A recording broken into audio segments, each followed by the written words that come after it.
নমস্কাৰ আপোনালোকে চাবলৈ আৰম্ভ কৰিছে দেশ দুনিয়া ষ্টুডিঅ'ত মই অনিৰ্বাণ পাঠক আজিৰ দেশ দুনিয়াৰ প্ৰথম খবৰ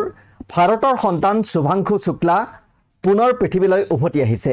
এক্সাম 4 অভিযানৰ হৈতে আন্তঃৰাষ্ট্ৰীয় মহাকাশ কেন্দ্ৰলৈ যোৱা শুভাংশু আন তিনিজন মহাকাশচাৰীৰ হৈতে পৃথিৱীলৈ উভতি আহিছে চাৰিওজন মহাকাশচাৰীক কঢ়িয়াই অনা স্পেচএক্সৰ ড্ৰেগন মহাকাশ যানখনে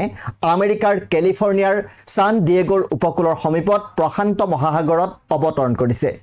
ভাৰতৰ সময় অনুসৰি আজি বিয়লি 3:01 বজাত ড্ৰেগন মহাকাশযানখনে ধৰাপৃষ্ঠত অৱতৰণ কৰিছে এক্সাম 4 অভিযানৰ অংশ হিচাপে শুক্লাই যোৱা 26 জুনত আন্তঃৰাষ্ট্ৰীয় মহাকাশ আস্থানত উপস্থিত হৈছিল আৰু 18 দিন বিভিন্ন পৰীক্ষা নিৰীক্ষাৰ অন্তত কালি মহাকাশৰ পৰা পৃথিৱী অভিমুখে ৰাওনা হৈছিল পৰৱৰ্তী খবৰ ইজৰাইল আৰু ইৰানৰ মাজত যুদ্ধবিৰতি চলি থাকিলেও যিকোনো সময়তে পৰিস্থিতি সলনি হ'ব পাৰে দুয়োখন দেশে পুনৰ ইখনে সিখনক আক্ৰমণ কৰিব পাৰে ইৰানৰ প্ৰতিৰক্ষা মন্ত্ৰীয়ে শেহতীয়াকৈ এক বক্তব্যত ইয়াৰ ইংগিত দিছে ইৰানৰ প্ৰতিৰক্ষা মন্ত্ৰী ব্ৰিগেডিয়াৰ জেনেৰেল আজিজ নাছিৰজাদাই যুদ্ধবিৰতিক লৈ সন্দেহ প্ৰকাশ কৰিছে নাছিৰজাদে স্পষ্টকৈ কৈছে যে ইৰানে যুদ্ধবিৰতিৰ ওপৰত বিশ্বাস নকৰে আৰু যিকোনো সম্ভাৱ্য আক্ৰমণৰ বাবে ইৰান সম্পূৰ্ণৰূপে সাজু হৈ আছে তুৰস্ক আৰু মালয়েছিয়াৰ সমকক্ষসকলৰ হৈতে পৃথক আলোচনাত নাছিৰজাদে স্পষ্টভাৱে কয় যে ইৰানে সংঘাত বৃদ্ধি কৰিব নিবিচাৰে যদিও ইৰানে নিজৰ সতৰ্কতা হ্ৰাস কৰা নাই ইফালে শেহতীয়াকৈ ইজৰাইলৰ প্ৰতিৰক্ষা মন্ত্ৰী ইজৰাইল কাটছে এক সাক্ষাৎকাৰৰ সময়ত কৈছিল যে ইৰানৰ ওপৰত ইজৰাইলৰ আক্ৰমণৰ লক্ষ্য হৈছে ইয়াৰ পাৰমাণৱিক ক্ষমতা দুৰ্বল কৰা আৰু লগতে দাবী কৰে যে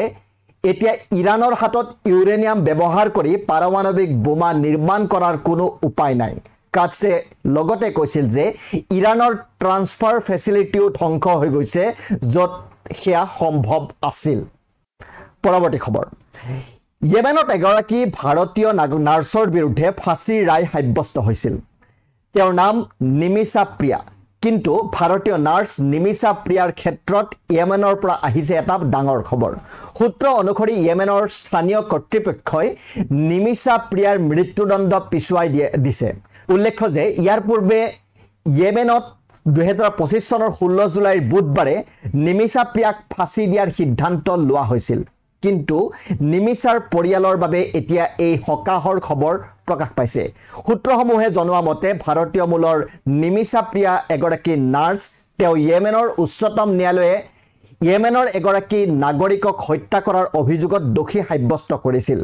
তেওঁক 16 জুলাইত ফাঁচী দিয়া হ'ব বুলি নিৰ্ধাৰিত আছিল কিন্তু তেওঁক 16 জুলাইত ফাঁচী দিয়া হোৱা নাই তথ্য অনুসৰি ভাৰত চৰকাৰে এই গোচৰত নিমিষা প্ৰিয়াক আৰম্ভণিৰে পৰাই সকলো ধৰণৰ সহায় আগবঢ়াই আহিছে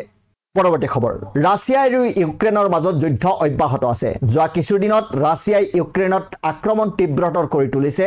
যুদ্ধৰ মাজতে পুনৰবাৰ ৰাছিয়াক ভাবুকি দিছে আমেৰিকাৰ ৰাষ্ট্ৰপতি ডনাল্ড ট্ৰাম্পে কয় যে যদিহে 50 দিনৰ ভিতৰত ইউক্ৰেইনৰ যুদ্ধৰ অন্ত পেলাবলৈ কোনো চুক্তি নহয় তেন্তে তেওঁ ৰাছিয়াৰ ওপৰত কঠোৰ শুল্ক আৰোপ কৰিব ৰাষ্ট্ৰপতি ট্ৰাম্পে অভেল অফিচত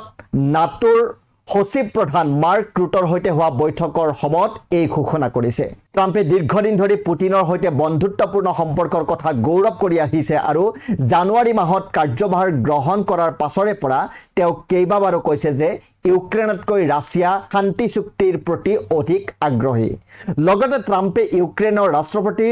ভ্লাদিমিৰ জেলেনস্কিৰ যুদ্ধ দীঘলীয়া কৰাৰ অভিযোগো উত্থাপন কৰিছিল আৰু আনকি তেওঁক একনায়কত্ববাদী বুলিও অভিহিত কৰিছিল অৱশ্যে ইউক্ৰেইনৰ আৱাহিক অঞ্চলত ৰাছিয়াই অব্যাহত ৰখা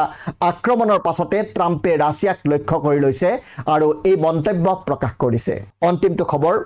চীনক লৈ জাপানে এক গুৰুত্বপূৰ্ণ মন্তব্য কৰিছে জাপানে চীনৰ দক্ষিণ পশ্চিম উপকূলৰ প্ৰশান্ত মহাসাগৰলৈকে বিস্তৃত অঞ্চলত সামৰিক কাৰ্যকলাপৰ সন্দৰ্ভত তীব্ৰ সতৰ্কবাণী জাৰি কৰিছে